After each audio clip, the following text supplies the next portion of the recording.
1 in 3. That's how many American men will face physical violence, sexual assault, or stalking by an intimate partner. 1 in 3 women worldwide will endure physical or sexual abuse, most often by someone they know. But domestic abuse isn't just bruises. It's manipulation, it's fear, it's control that seeps into every part of your life. I'm Ingrid Dutton, and I survived it.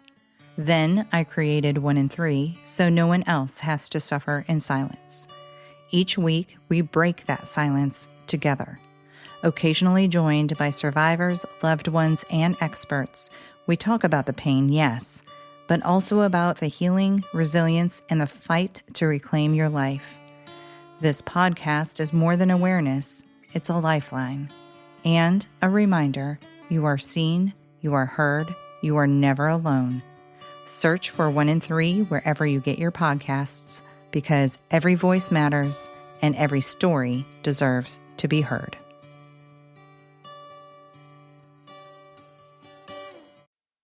On January 28, 1986, President Ronald Reagan addressed the nation. This quote was taken from that address.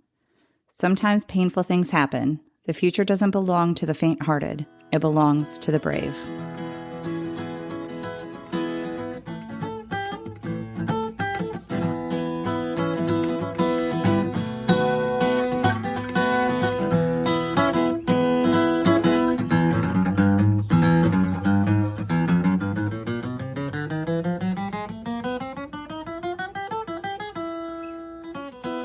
Hello, good morning, good afternoon, good evening. Hello, whatever time of the day is. That's easier. Welcome to another situation. I'm Ingrid. And I'm Jessica. Your friendly neighborhood podcasters. Spider-Man? Yeah. We fight crime. Right. In our off time. Through our microphones. Okay. So for today's episode, I want to go through actually, before we do that, I just want to say, Jessica, you're no longer allowed to do super sad episodes. That was really hard for me as well. Why do you say that, though? Because editing was awful. I know if you listened to that episode, there are a lot of sniffs in it, but I'm telling you, yes. Oh, thanks. Cool. You're welcome. I get to do it again. But to be honest, there was probably 100 more sniffs that were way louder than that I actually had to edit out. No joke, at max, every 5 seconds, there was a giant sniff that I had to edit. Well, you're welcome. I had to take so many breaks because I was getting mad. Oh. Well, I don't know what to say about that. Don't say anything and don't sniff about it. How about that? Done. Okay. So my sources for today's episode is Britannica.com, History.com, Wikipedia. Not a lot from Wikipedia, but a little bit to help me understand stuff. NASA.gov, space.com, and then information from the podcast called Truth Be Told. And I can't remember, it was February was the month of the episode. I don't remember which year. But the title of that episode was called The Truth and Lies of the Challenger Disaster with whistleblower Alan McDonald. Interesting. Yes. So once again, I do believe I gave away the topic of my episode with my sources. Did I? Yes, I agree. Yeah. Okay. If people are actually listening. That's true. They're like, blah, blah, blah. Ingrid's talking again. Oh, one more thing I wanted to say, actually, before I get started is this episode, when is this? The 31st? Last day of January, yes? Yes. I did it.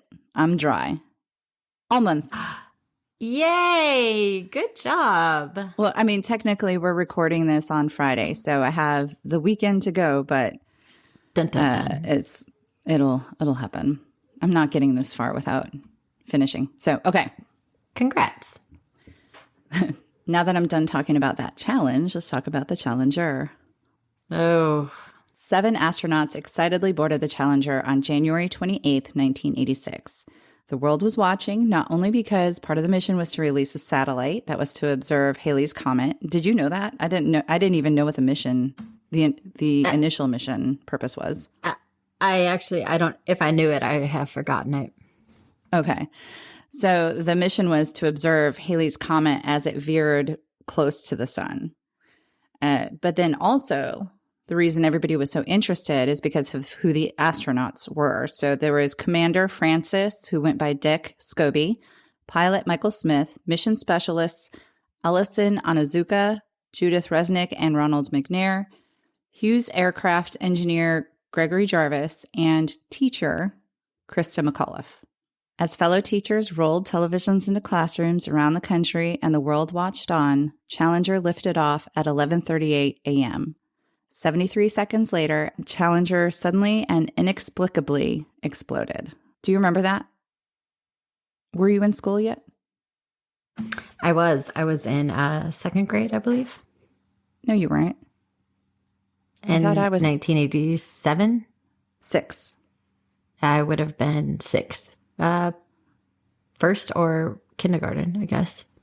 Okay. And I would have been 2nd or 3rd. Mm-hmm. Okay. I feel like it was 2nd. My memory is 2nd grade of seeing the TV rolled in, but whatever. I do remember it happening. Okay. So I'm going to take you back to the beginning of the United States space program just to sort of go through some of that history. So NASA, or National Aeronautics and Space Administration, began in 1958. And the reason behind the program was to develop vehicles and activities designed to explore space. The Soviet Union had already successfully launched Sputnik, which was an artificial satellite, in October of 1957. This act propelled the space race between the United States and the Soviet Union. JFK proposed that America put a man on the moon by the end of the 1960s. In 1969, as part of the Apollo 11 mission, American Neil Armstrong was the first to walk on the moon. Disaster struck the Apollo space program before that, though. Astronauts Virgil Grissom, Edward White, and Roger Chaffee of Apollo 1 were killed by a fire within the spacecraft during a ground rehearsal.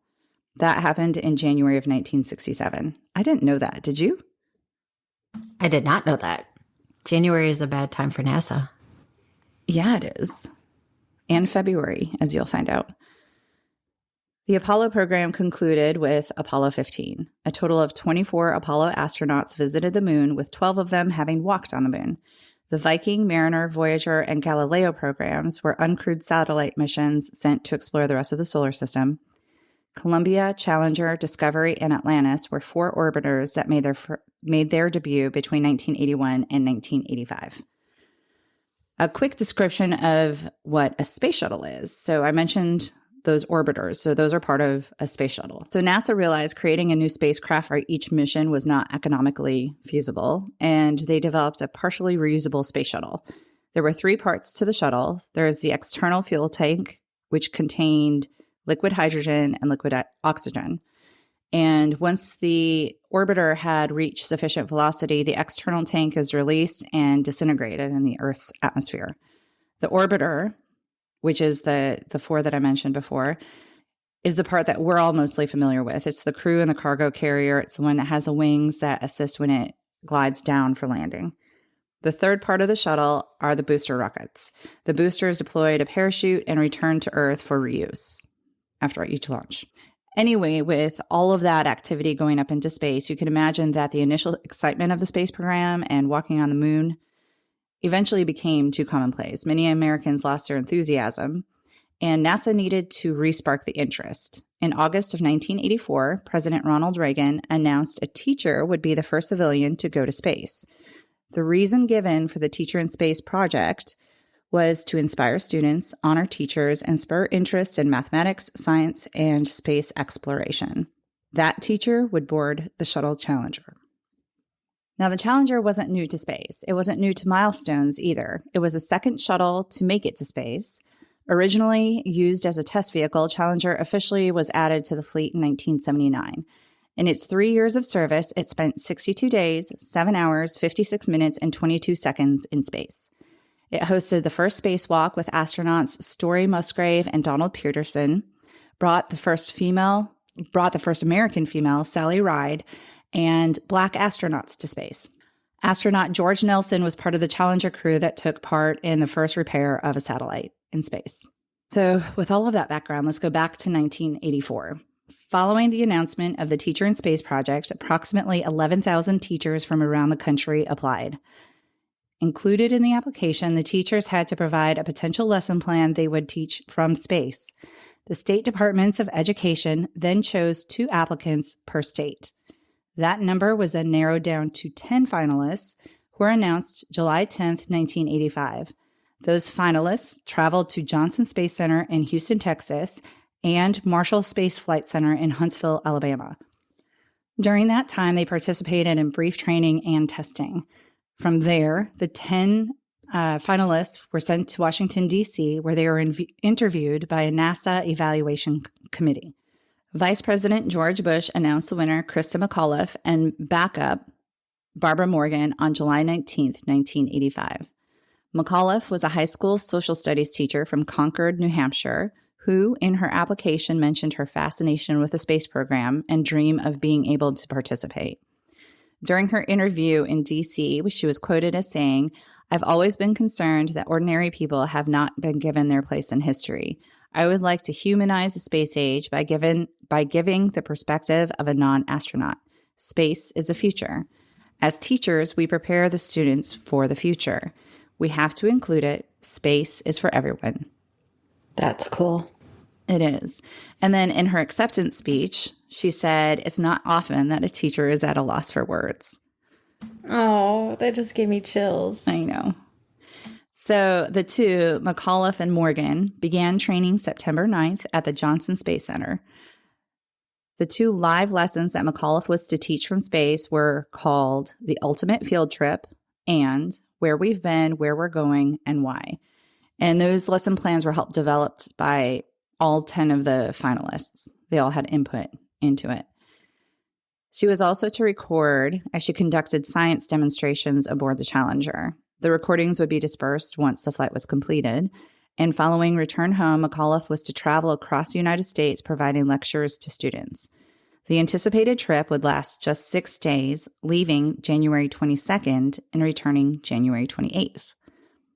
So the original plans for the mission were actually to leave July 1985, then it was pushed back to November, and then finally January of 1986. Takeoff on January 22nd was once again postponed due to delays in getting Space Shuttle Columbia back on the ground versus weather versus technical problems. So the weather part, there was an inaccurate weather forecast that postponed the launch earlier in the week. And it was inaccurate because originally rain was forecasted for the morning during launch time. And that actually didn't happen. The rain didn't come until later in the day. So that day actually would have been perfect. That's Florida meteorology for you. Right? So unpredictable. I know. There's a hurricane. No, it's sunny. It's cold. Nope, it's actually warm. Yeah, the weather that year in January was crazy. So a rare yet severe cold front came through on the evening of January 27th, with temperatures reported to be around 18 degrees Fahrenheit. So those Floridians were like frozen, dying. Yeah, yeah. Oh, gosh, I remember. Bad choice of words. I remember when it would be like 50 or 60 degrees, wearing boots, a big coat, a scarf, a hat, gloves. So there was thick ice that was found on the launch pad the next morning. And because of that, the launch was pushed back until 11:38 a.m. The entire week leading up to the actual launch was full of debate within NASA and the engineers of the shuttle's components. A request was made for an hour-by-hour update of temperature at the actual launch site, not just temperature in Orlando in general. During this time frame, the engineers worked diligently to determine what would be the safest cold temperature to launch. The conclusion, reported by the Vice President of Engineering, summarize the findings with no recommendation to launch below 53 degrees Fahrenheit.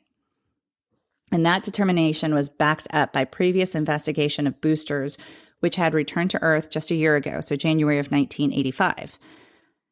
And so I'm obviously no engineer, and I have minimal understanding of any of this. So if I'm wrong, please correct me. You're a little bit more, I mean, you were in the Navy, so by default, being you in should the know. Navy does not make me an engineer. It makes you an astronaut, right? Sure. We're all astronauts. Are we human or are we dancers? Are we human or are we astronauts? Okay. Quick side note to that. The song by the Killers, Are We Human or Are We... Actually, it's just Are We Human? But the lyrics are we human or are we denser? But in true Ingrid fashion, I messed up what the words actually are and thought it was dancers. And I loved it because I used to be a dancer, not exotic, but like dance team dancer in college. And so Jessica and I always would sing the song, Are We Human or Are We Dancers? And then even after we were corrected, it still stands. Still do it. Still do. Mm-hmm. Yeah. Okay, so let's see. There's a joint, which is part of the booster components. And inside that joint, which is 12 feet in diameter, are two O-rings. The primary O-ring is at the bottom with a secondary at the top. And the reason for the redundancy of having two O-rings is because of the importance of them. Their job is to prevent liquid or gas from escaping as it seals off. Findings from the booster of 1985 had a black soot that was trapped between the two O-rings. And that indicated that there was some gas that had gotten past the first O-ring, which was also noted to be burned some.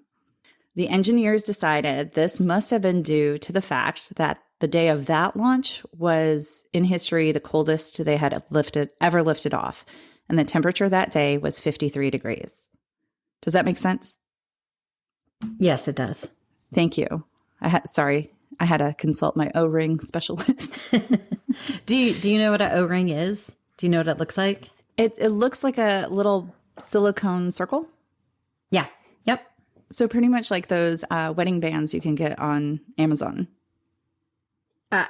Similar, yes.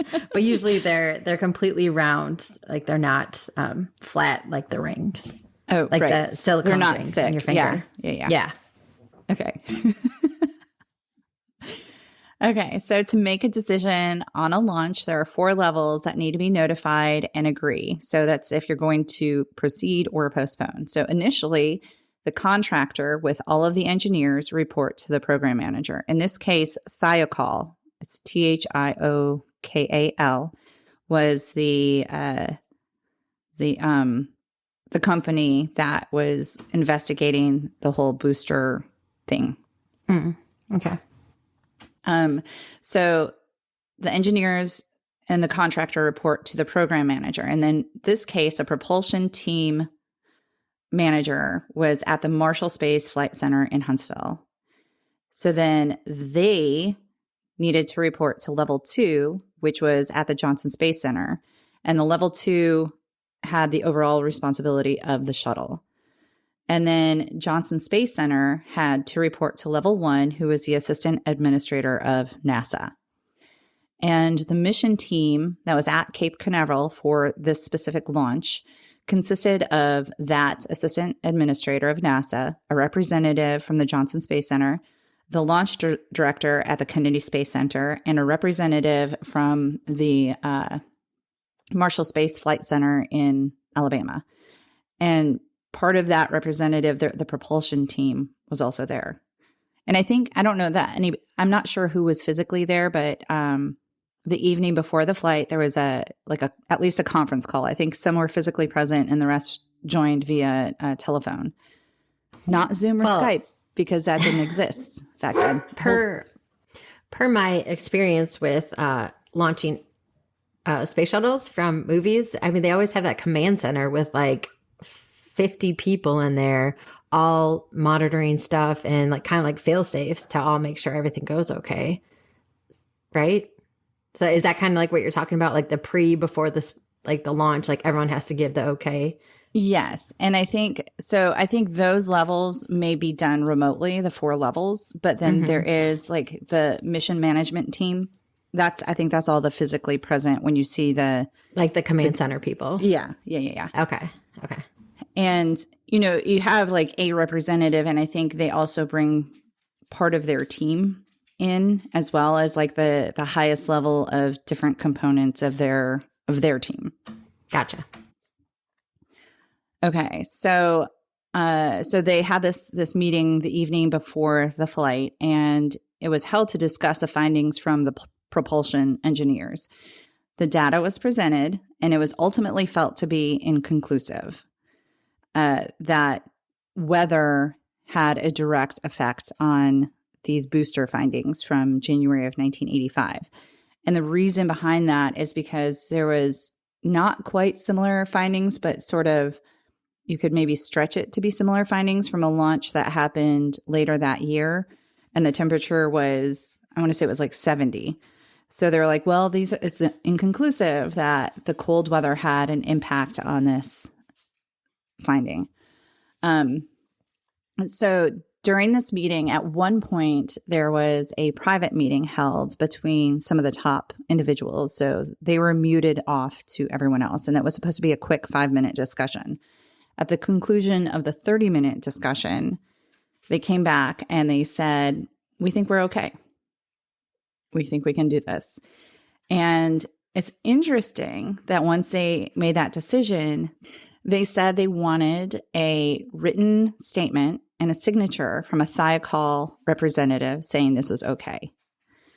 So, go ahead. CYA. They were trying to CYA. Mm-hmm. So to me, what that says is we aren't convinced that this is okay, but we're going to make sure that there is a scapegoat if something happens. Something goes wrong. Yeah. Mm-hmm.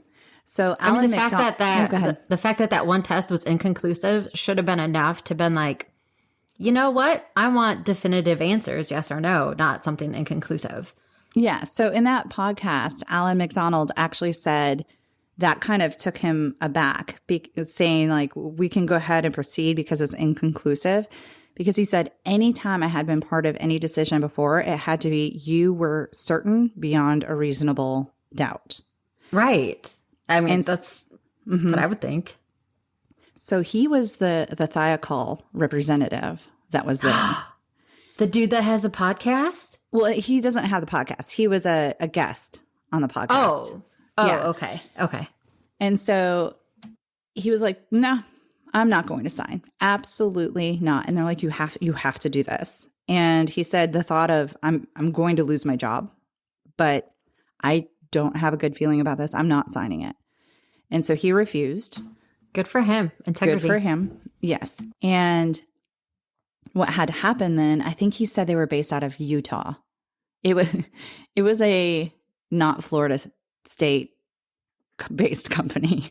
So they had to actually get in touch with his boss, who then signed wrote a statement, signed it, and faxed it in. So anyway, the reason behind the decision to really push this launch is a bit controversial. Like I heard and I read that they wanted this launch to take off because President Reagan had his address to the nation, which was scheduled on January 28th, later in the day. And they wanted this launch to take off before his address, and probably just to kind of include like, hey, look what we did, during my presidency. Again, I don't know how much of this is fact. This is just, the controversy that I read. The other thing, of course, was money, like how much money is spent, even just wheeling the shuttle out to the launch pad and then scrapping it. And they had been delaying this takeoff for the whole week. So regardless of what was pushing, or it was just, higher ups in this whole mission control that was like, yeah, I don't really think it's a big deal. But regardless, ultimately it was determined to be a go. So Krista McAuliffe packed her necessary items, as well as cassette tapes for entertainment. And anyone who doesn't know what a cassette tape is, no, I'm not going to get into what a cassette tape is. So so cassette tapes for entertainment and a camera.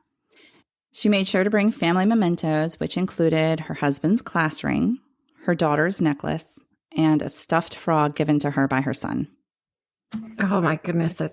You told me not to cry. So if I'm just going to mute myself.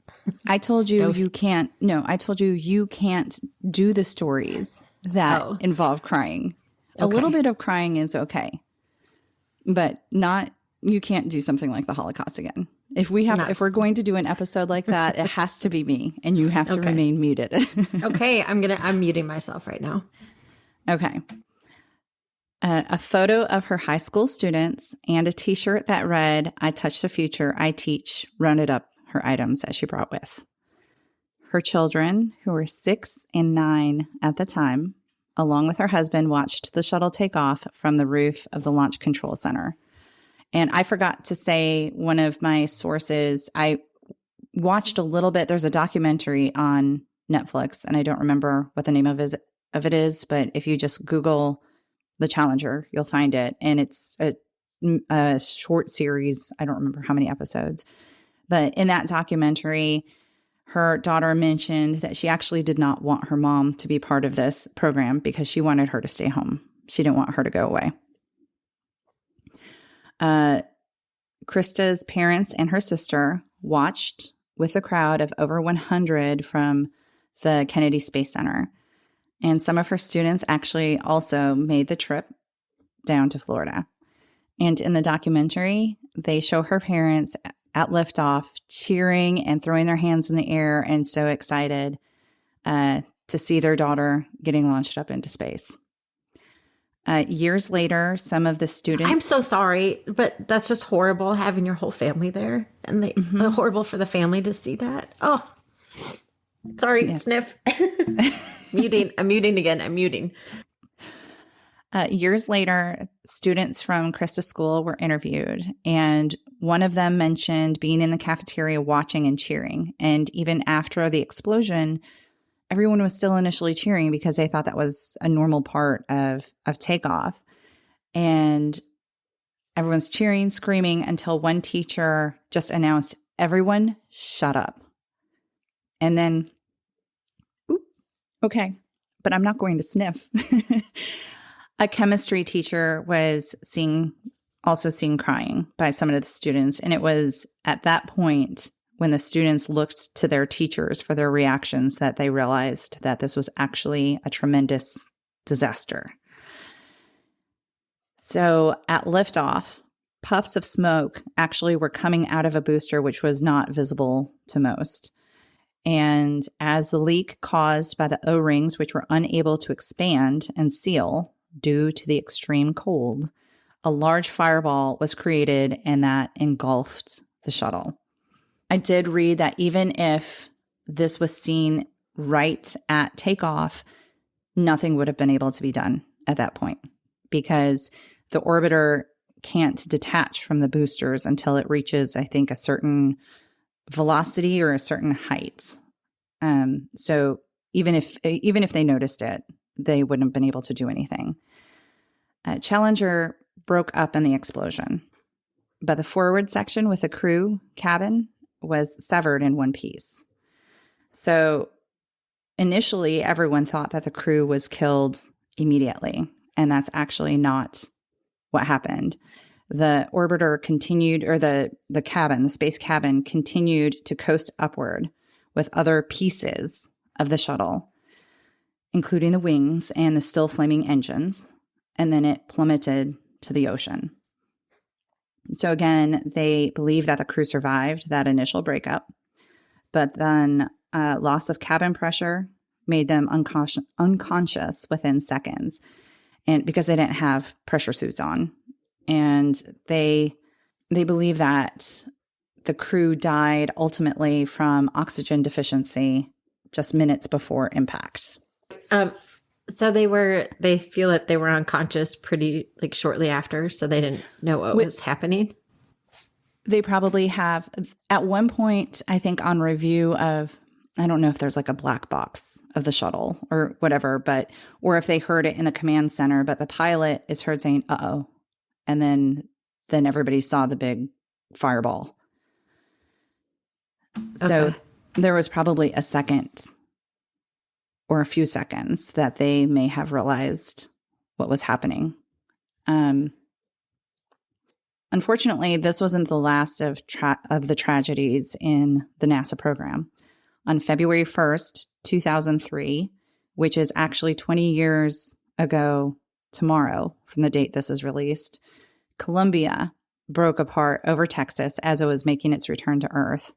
And final investigations revealed that a piece of insulation foam tore from the external tank and hit the orbiter's left wing during launch. And what happened then is the thermal protection ability was weakened. And when the orbiter re-entered Earth's atmosphere, it couldn't handle the heat. And that's what caused it to break apart. So space shuttle flights were grounded then for a short period of time, and they resumed on July 26, 2005 with the launch of Discovery.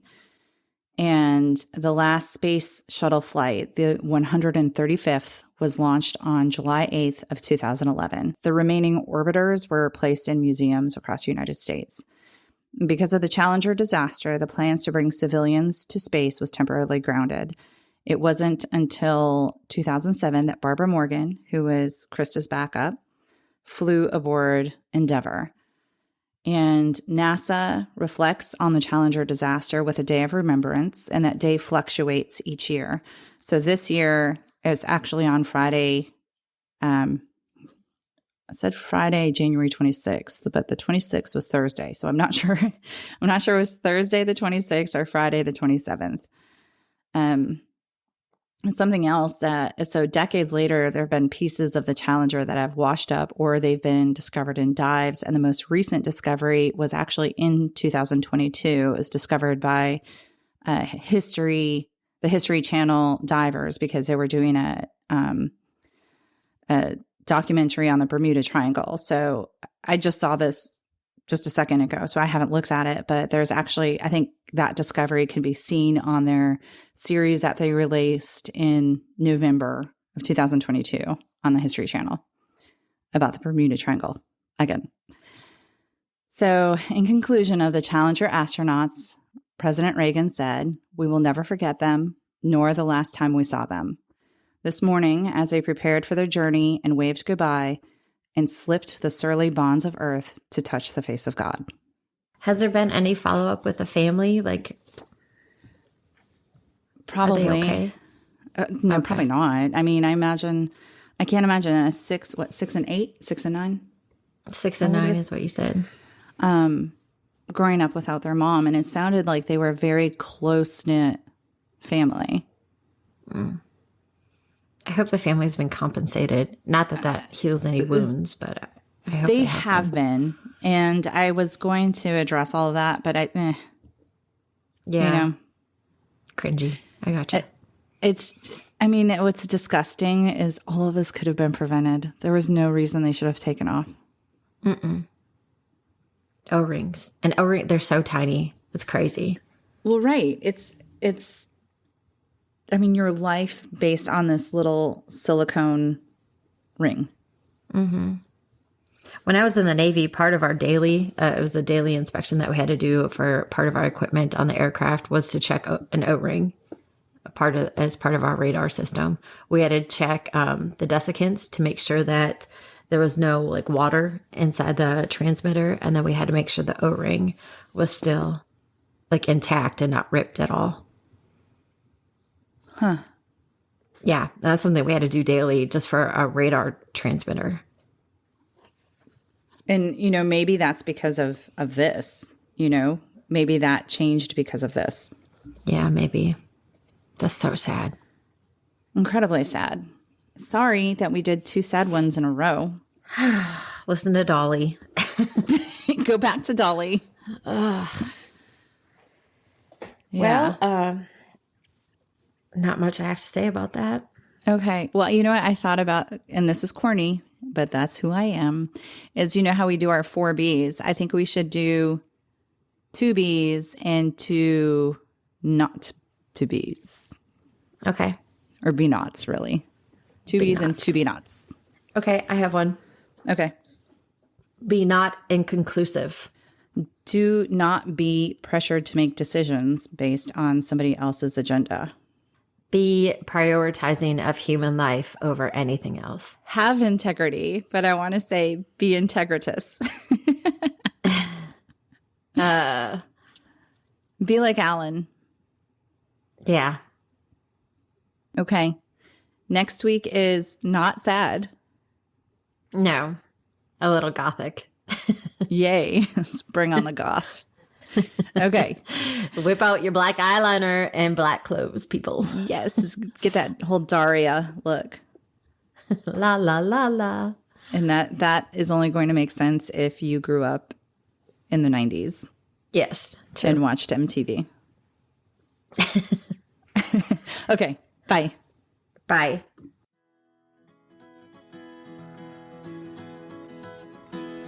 If you would like to reach out to us or submit your situation, please contact us at anothersituationpodcast@gmail.com or find us on Instagram at Another Situation Podcast. We're also on Facebook at Another Situation.